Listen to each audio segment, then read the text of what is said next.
After around 5 years and perhaps 3,000 hours or so of practice since returning to piano, I wanted to post a video of what I feel are the top 3 things I've learned in this time. However, as I started to plot it out, it was clear that it would be far too long to do in a single video. So today, I'd like to share with you what I think is the first of my top 3 piano practice tips. I've called it sections, segments, and snippets. Are you sitting comfortably? Then let's begin.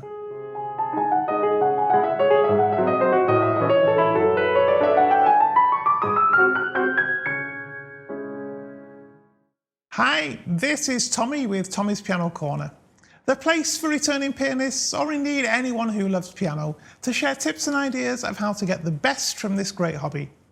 If it is your first visit, then please don't forget to subscribe. Simply click the little icon on the bottom right-hand corner of your screen now, and it's all done for you. This is my first video in my 3 top tips. These are the things I think I've discovered often by trial and error, I'll admit, as being the things that really help me the most when learning a new piece, or indeed polishing an existing one. My first top tip is to break something down into manageable chunks. I find this helps us take something that would be otherwise quite intimidating and make it immediately more approachable. The second is how we will then work on each of these building blocks, and then the third video will be about how we put them all back together into a single piece.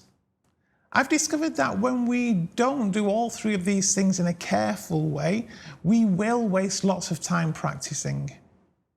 So let's start with the building blocks idea. Now, if you'll let me digress for a second, when I started recording these YouTube videos, I did quite a lot of research into filmmaking, would you believe, to see what I thought I'd need to understand to be able to film myself. A concept I discovered is that of scenes, sequences and shots. And if you watch anything from a cooking program on the TV to a blockbuster movie, they're all put together using this same basic formula. However, we're so used to it that we don't even notice that this is the case. And I believe we can take the same approach with music. Yes, of course, there's a piece. However, it's made up of building blocks in a similar manner. It's these building blocks that I have nicknamed sections, segments, and snippets. Looked at individually, each one might not seem that important. However, depending on how each is executed, they can turn something that's just nice into something quite amazing. Let me briefly go back to filmmaking to further explain what I mean. To keep things simple, let's consider a cooking show. I'm sure we've all seen many of them, as they do seem very popular all around the world these days. If we consider cooking one recipe to be a scene within this show, then the scene will be further broken down into a set of sequences, such as we'll get a tour of the ingredients. They'll do the preparation of the vegetables on a chopping board. We'll get sauteing vegetables in a pan, all of these kind of things. Let's then imagine the sequence of a tour of the ingredients. Now, this will be broken down into many different shots, and these shots might well use several cameras. As the chef speaks, we might have a close-up of the chef's face. As each individual ingredient is introduced, we'll likely have a close-up of it.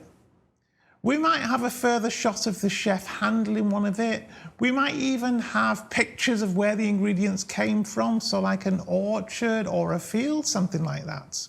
There may even be imaginative ideas such as a time lapse of something growing. And this constantly moving perspective is what keeps our attention. Moreover, for each of these shots, lots of thought will have gone into little details such as the lighting, such as how much of the shot will be in focus. Will the camera move, or will it stay still for the entire shot? It's then a skillful editor that combines all of these different shots to create the sequence. And then, as you might imagine, the different sequences are combined to create the scene. And finally, the scenes are strung together and you have your finished cooking program, or indeed your blockbuster movie. Next time you're watching such a show, look out for all these little things. Now let's go back to music and how we can break this down into its building blocks. So as films are broken down into scenes, sequences and shots, I think we can break music down in a similar way. However, vocabulary-wise, I think the words sections, segments and snippets probably work better. When we first look to break down a piece, our sections will be our highest level building block. So let's take a well-known example, Debussy's Clair de Lune. To me, this logically breaks down into 4 main sections. Measures 1 to 14, measures 15 to 26, measures 27 to 50, and then measures 51 to 72. For our purposes, to be honest, there's no right or wrong in terms of what we choose to define as a section. We don't need to follow the strict ABA form or any other idea like that. We might divide at key changes or at rhythm changes or mood changes, for example. And whilst I've chosen to have 4 sections in Clair de Lune, you might equally choose to split my 3rd and 4th sections down even further. The 3rd section, for example, could be split from bars 27 to 34, then 35 to 42, and then 43 to 50. If you were going to learn Clair de Lune and you did expect this middle part to be particularly awkward, then you might well prefer splitting down into these somewhat smaller sections rather than the ones I indicated at the start. Now we've decided on our sections, we're ready to further subdivide into segments. Let's deep dive into the 2nd section, so measures 15 to 26. Within this, perhaps we could define 3 different segments. So we've got bars 16 to 18, bars 90 to 24, and then bar 25 and 26. And again, there's no right or wrong way to do this. Here I've done it based on the similarity of the musical material. The first 2 measures are very similar. The next few equally have a similar musical pattern, and then the last 2 are those broken chords.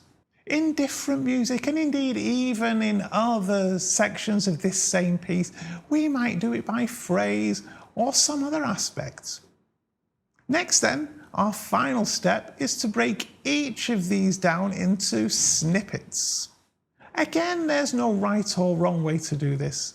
I'd probably opt for 2 measures each as a snippet, as it seems to make sense for the way the music is made and the patterns that you've got. However, there are 2 major things to think about when we do decide on our snippets. The first, I think, is that each one of them should lend itself to being practiced in specific ways.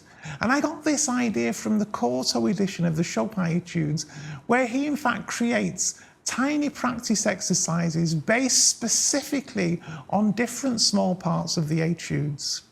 Now, he doesn't use the term snippets, but it's a very similar idea. And we'll think more about this in the next video, so stay tuned for that. Secondly, they should be small enough so that we can get them to a performance standard relatively quickly. This is an idea I got from Heinrich Neuhaus, and I've linked an article I wrote on it below for you. One extra tip though is that I've found it often helps if our snippets overlap ever so slightly. So perhaps here we'd use the first beat of the following measure for each of these tiny snippets. Don't forget, there is no real hard and fast rule in terms of how big a section, segment or snippet should be. However, as a rule of thumb, if we know we'll find something particularly challenging, then trying to make each of these as small as reasonably practicable makes a lot of sense. If, on the other hand, we believe it won't be too challenging, then we might opt for much longer ones. As you might imagine, when we work on our piece, we first focus snippet by snippet. And this is extremely powerful in 2 main ways. Now, when I first started breaking down pieces in this way, I predominantly did it thinking that it was about solving technical issues. However, I feel on reflection that this was actually a short-sighted view, and I've discovered that it goes far beyond this. Indeed, it allows us to explore all of the details Think about how we want something to sound, experiment perhaps with different approaches, remembering that in a performance, we might well want to incorporate different ideas, so it's useful if we already practice them. This is a little like playing with the lighting, the camera movement, the focus, etc. in a shot in a film. Rather than just point and shoot, properly weighing everything up changes something reasonably banal into something actually quite interesting. Then, of course, our snippets are incredibly helpful for solving technical challenges. And by keeping them small enough to let us master them relatively quickly, it means we're able to practice something as we want to be able to perform it as early on in the learning process as possible. And this is what Neuhaus in his book The Art of Piano Playing calls heading straight for the goal.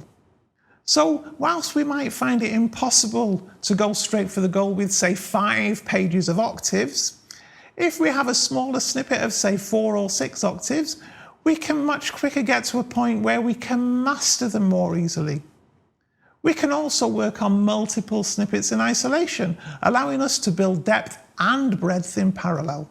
So this is how we can go about breaking our music down into its building blocks. If you're currently working on something and would like to see how I might break it down myself, then do let me know in the comments and I'll give it a try for you.